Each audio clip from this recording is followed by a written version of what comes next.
Hello बच्चों, स्वागत है आप सभी का क्योर केमिस्ट्री हिंदी मीडियम में। हम लोग इस आज का जो वीडियो है और आज का जो लेक्चर है, इसमें हम लोग बात करने वाले हैं जो कि आपका चैप्टर 1 जो हम लोग पढ़ रहे हैं केमिस्ट्री का, और इसका नाम है हम लोग का रसायन विज्ञान की मूल अवधारणाएं। इस लेसन को हम लोग पढ़ रहे हैं। तो इस लेसन में हम लोग पहला जो हम लोग का लेक्चर है उसको हम लोग कर चुके हैं, और आज जो हम लोग का लेक्चर 2 है इस लेसन का। लेक्चर 1 में हम लोग बात किए हैं कि पदार्थ और पदार्थ की भौतिक अवस्थाएं क्या होती हैं। अब आज जो है, आज हम लोग बात करने वाले हैं कि पदार्थ के प्रकार क्या होते हैं।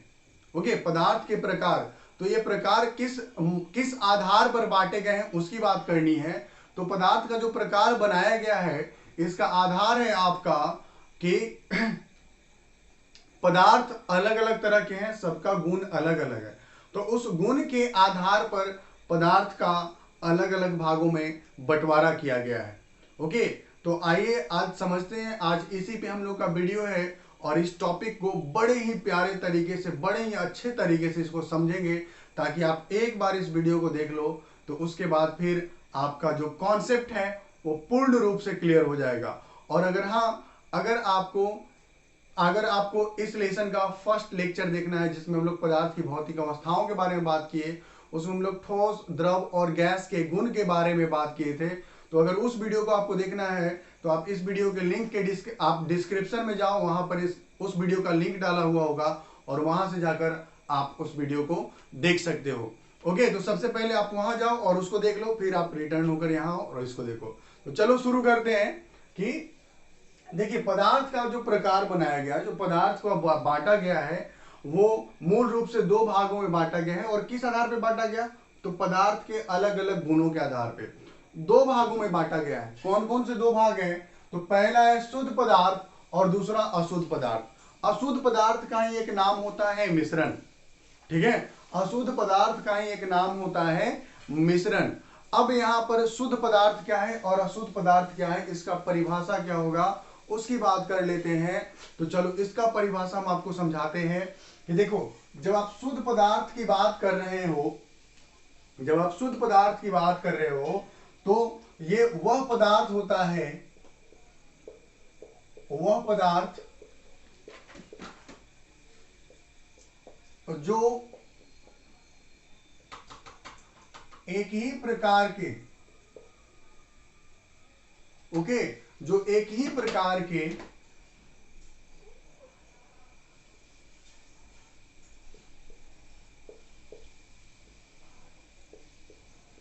गुण वाले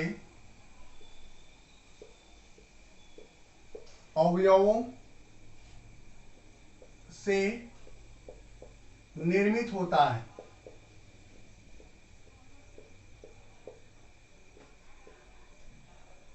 ओके, एक ही प्रकार के अवयवों से निर्मित होता है। तो इसको हम लोग शुद्ध पदार्थ कहते हैं। और जब अशुद्ध पदार्थ की बात करते हैं, तो ये जो होता है, ये उस तरह का पदार्थ होता है जो अलग अलग प्रकार के दो अवयवों के मिलने से होगा। जैसे उदाहरण के रूप में अगर हम बात करें कि अगर जल और चीनी को आप मिला दो तो एक मिश्रण बन जाएगा। जल के नमक को मिला दो तो एक मिश्रण बन जाएगा। जल में अगर आप तेल को मिला दो तो एक मिश्रण बन जाएगा। मिट्टी को बालू के साथ मिला दो तो एक मिश्रण बनेगा। ओके, यानी दो अलग अलग तरह के पदार्थों को, दो अलग अलग तरह के अवयवों को अगर आप मिलाते हो तो वहां पर जो आपका बनेगा उसका नाम होगा मिश्रण। क्लियर है? इसका निर्माण कैसे होगा? तो दो अलग अलग, दो या दो से अधिक, दो या अधिक भिन्न गुण वाले,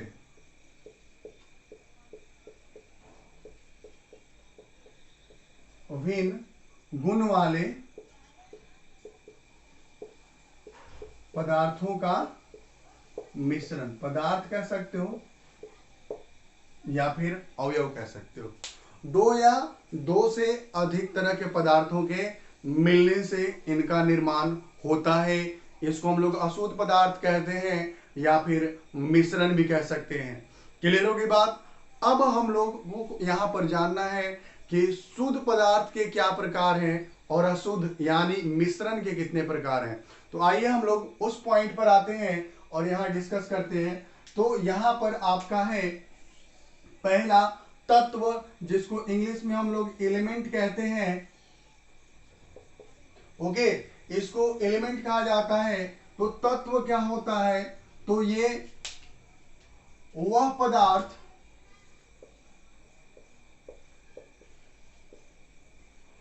पदार्थ जो एक ही प्रकार के गुण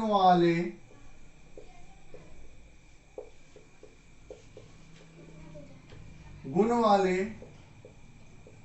परमाणुओं के जुड़ने से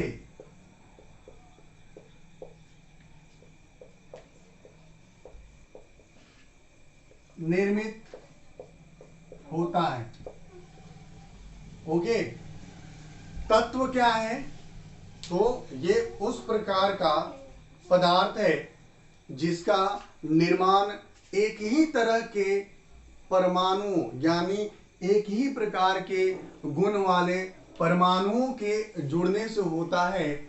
इसको हम लोग तत्व कहते हैं। और इसके अगर एग्जाम्पल की बात कर रहे हो तो इसका एग्जाम्पल हम लोग यहाँ पर देखें कि एग्जाम्पल जो होगा उसको हम लिख दें यहाँ पर। तो हाइड्रोजन, ठीक है, हाइड्रोजन का जो संकेत होता है H, फिर हीलियम, ऑक्सीजन, नाइट्रोजन, आर्गन, ये सभी क्या है? तत्व है इत्यादि। ओके, तो तत्व क्या हो गया? तत्व का परिभाषा क्या हो गया? तो दो या दो से अधिक प्रकार के दो या दो से अधिक परमाणु, जो कि मतलब एक ही प्रकार के परमाणु, दो या दो से अधिक नहीं, मतलब बहुत सारे परमाणु होंगे, लेकिन उन सभी परमाणु जो होंगे उन सभी का गुण क्या होगा? एक जैसा होगा। तो उसी के जुड़ने से तत्व का निर्माण होगा। ये बात आप दिमाग में रखोगे। फिर आगे हम लोग बात करते हैं दूसरा कि यौगिक क्या है। ओके, यौगिक क्या होता है? तो अगर यौगिक की बात करते हो तो ये वह पदार्थ होता है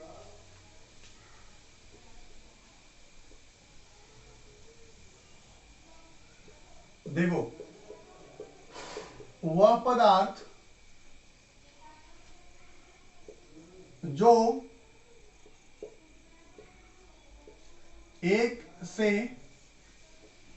दो या दो से अधिक,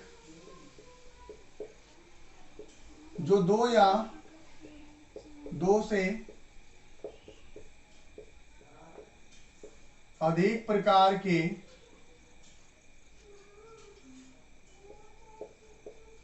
परमाणुओं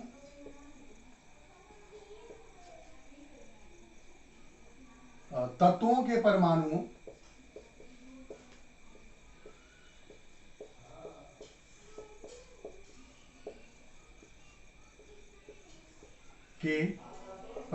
के निश्चित अनुपात में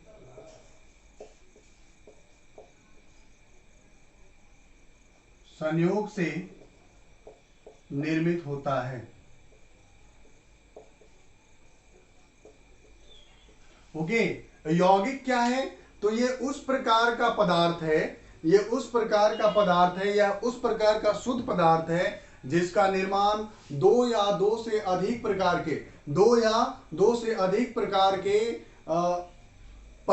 तत्वों के परमाणुओं के निश्चित अनुपात में जुड़ने से होता है। ओके, ये उस प्रकार का शुद्ध पदार्थ होता है जिसका निर्माण दो या दो से अधिक प्रकार के तत्वों के परमाणुओं के निश्चित अनुपात में संयोग से होता है। इसी को हम लोग कहते हैं यौगिक। ओके, इसी को हम लोग क्या बोलेंगे? यौगिक बोलेंगे। यौगिक के उदाहरण की अगर आप बात करते हो तो इसका उदाहरण यहां पर होगा। यौगिक की बात कर रहे हैं, यौगिक का उदाहरण जैसे कार्बन और ऑक्सीजन, तो CO2 यानी एक कार्बन का परमाणु और दो ऑक्सीजन का परमाणु एक साथ जुड़ेगा, तब जाके क्या होगा, CO2 का निर्माण होगा। लेकिन वहीं अगर हम बोल देंगे कि एक कार्बन और 3 ऑक्सीजन, तो क्या CO2 का निर्माण होगा? तो बिल्कुल भी नहीं होगा। यानी जब भी कार्बन डाइऑक्साइड यानी CO2 का निर्माण होगा, तो वहां निश्चित अनुपात होना चाहिए कार्बन और ऑक्सीजन का, यानी 1:2 में जब ये दोनों होंगे तब जाके CO2 का निर्माण होगा। उसी प्रकार से अगर यहां पर बात करते हैं H2O के लिए, तो यहां पर देखो H2O का कैसे निर्माण होगा, तो यहां पर हमेशा क्या होना चाहिए कि 2 हाइड्रोजन और 1 ऑक्सीजन, यानी 2 हाइड्रोजन होने चाहिए और 1 ऑक्सीजन होने चाहिए, तब जाके एक जल का निर्माण होगा, एक H2O का निर्माण होगा। हमेशा इस बात का ध्यान रखना है, ये निश्चित अनुपात है। अगर यहां हम 3 हाइड्रोजन ले ले और 1 ऑक्सीजन ले ले तो जल का निर्माण वो नहीं होगा। क्लियर है? ये निर्माण नहीं होगा, वहां पर यौगिक नहीं बन पाएगा। तो यौगिक हम लोग उसी को बोलेंगे जिसमें तत्वों के परमाणुओं की संख्या का जो होना चाहिए वो निश्चित अनुपात हो, तो उसको हम लोग बोलेंगे यौगिक। और उसका यहां पर उदाहरण दिख रहा, तो जितने भी हम लोग देखते हैं CO2, H2O, CaCO3, H2SO4, NaCl, NaOH, okay, MgCl2, MgOH2, ये जितने भी हैं ये सभी क्या है, यौगिक है। यौगिक को इंग्लिश में हम लोग क्या बोलते हैं, कंपाउंड बोलते हैं। इसको क्या इंग्लिश में कहते हैं, कंपाउंड कहते हैं। तो आई होप कि आपको ये समझ में आया होगा, आप लोग इस चीज को समझ गए होंगे। ओके, तत्व और यौगिक का परिभाषा आपको अच्छे तरीके से समझ में आ गया होगा। अब हम लोग बात करेंगे समांगी मिश्रण और विषमांगी मिश्रण की। ओके, तो चलो इसको थोड़ा मिटा लेते हैं ताकि अपने पास थोड़ा जगह आ जाए। तो चलो देखते हैं।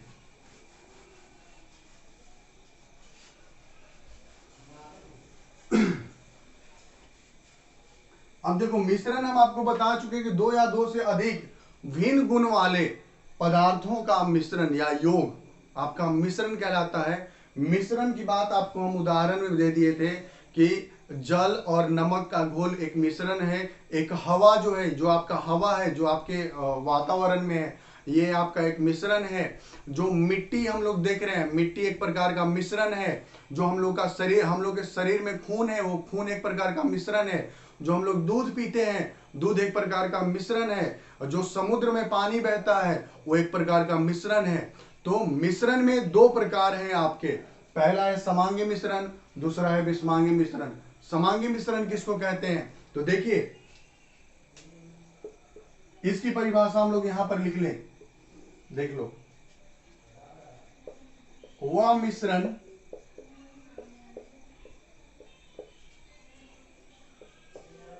जिसके अवयव एक दूसरे में पूर्ण रूप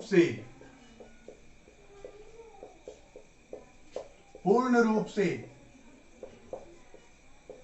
मिश्रित होते हैं, उसे समांगी मिश्रण कहते हैं।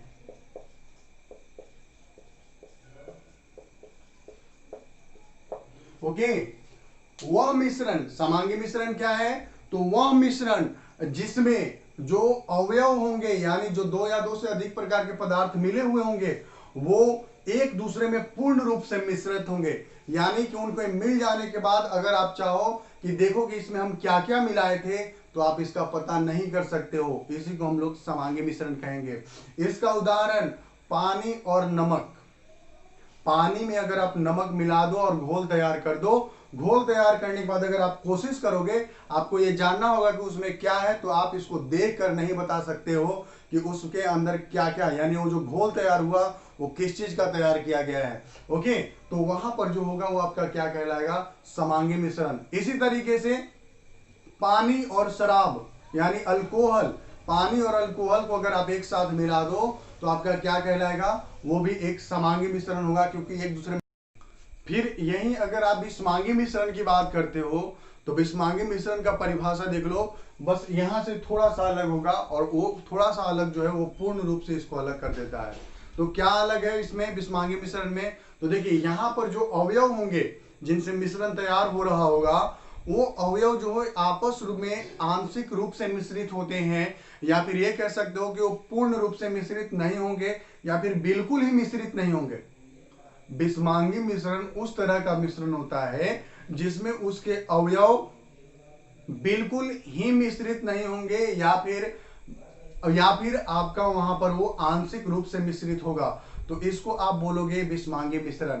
क्लियर है? विषमांगी मिश्रण का फिर से हम रिपीट करें कि वह मिश्रण जिसमें उसके अवयव या तो आंशिक रूप से मिश्रित होंगे या फिर बिल्कुल ही मिश्रित नहीं होंगे, इसी को हम लोग बोलेंगे विषमांगी मिश्रण। और उसका उदाहरण जो है वो है, आप पानी में तेल को मिलाओ तो आपका विषमांगी मिश्रण का उदाहरण होगा, पानी में मिट्टी को मिलाओ वो आपका विषमांगी मिश्रण का उदाहरण होगा। ये जो हम लोग का हवा है, वायु, ओके, वायु हम लोग का एक विषमांगी मिश्रण है। हम लोग का जो खून है वो खून एक विषमांगी मिश्रण है। दूध जो हम लोग पीते हैं वो दूध एक विषमांगी मिश्रण है। ठीक है? ये अगर हम लोग नमक में चीनी को मिला दें तो वो आपका विषमांगी मिश्रण होगा। ठीक है? तो ये सभी विषमांगी मिश्रण होंगे। तो ये हो गया आज हम लोग का समांगी मिश्रण, विषमांगी मिश्रण कंप्लीट। और यहाँ पर आज हम लोग एक टॉपिक अपना क्लियर कर लिए जिसका नाम था पदार्थ का प्रकार, और ये हम लोग का सेकेंड लेक्चर रहा, रसायन विज्ञान के मूल अवधारणाएं, यानी फर्स्ट चैप्टर का सेकेंड लेक्चर आज रहा। अब जो हम लोग थर्ड लेक्चर पढ़ेंगे उसमें हम लोग पढ़ने वाले हैं तो पदार्थों के रासायनिक संयोजन के नियम, यानी कि जब पदार्थ आपस में एक दूसरे के साथ जुड़ते हैं तो वो किस किस प्रकार के उनमें परिवर्तन और क्या क्या बातें देखने को मिलती हैं, उन सभी का डिस्कशन हम लोग करेंगे अगले वीडियो में। ओके, तब तक के लिए धन्यवाद। पढ़ते रहिए, और आपको जब भी कोई कंफ्यूजन हो तो आप उसको कमेंट में लिख सकते हो। टॉपिक को आपको उस टॉपिक पे वीडियो बना दिया जाएगा, आपके क्वेश्चन को कंफर्म किया जाएगा, आपके क्वेश्चन को क्लियर किया जाएगा। ओके, तब तक के लिए थैंक यू, धन्यवाद।